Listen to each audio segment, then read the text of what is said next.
Yes, ready, start. Those who have no commitment to the concept of public undertakings, socialism, and working for the underdog should have no place in top management of any undertaking.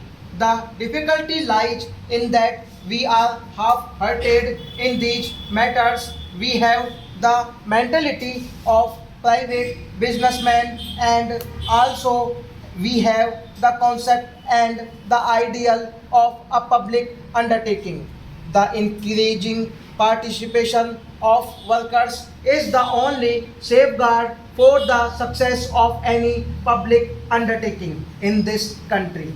There have been cases of inflated sales and fraudulent transactions about which my honorable friend made a pointed reference. I would submit that the Economic Intelligence Bureau should play an effective role in checking malpractices in such big undertakings. Unless this is done, public undertakings would come in a big way for sharp and hostile criticism from all those who are opposed to the ideology of socialism as regards 4% interest allowable on the quantum of compensation. My honorable friend has said that this is not fair. The government cannot afford to pay the same amount of higher interest as is done in the case of private sector.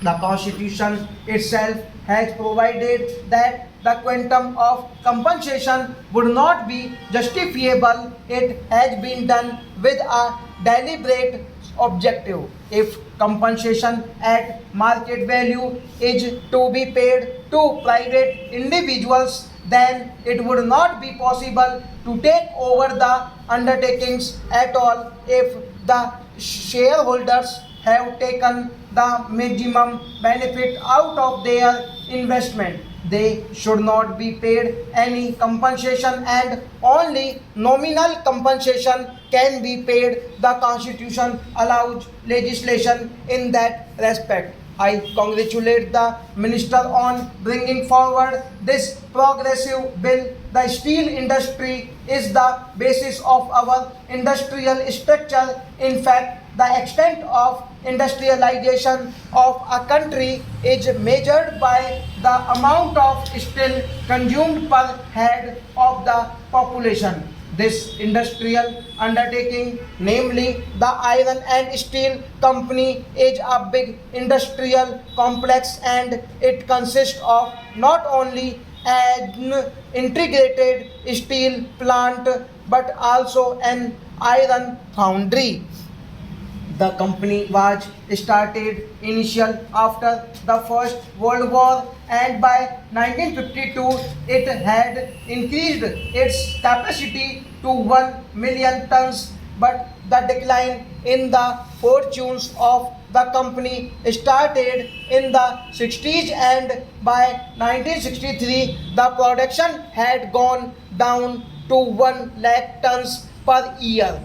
That is 13% of its rated capacity as stated by the honorable minister. In fact, its production had reached a figure of 8 lakh tons. From that, it came down to 1 lakh tons, which was a result of the rotten management and the low price of steel stock.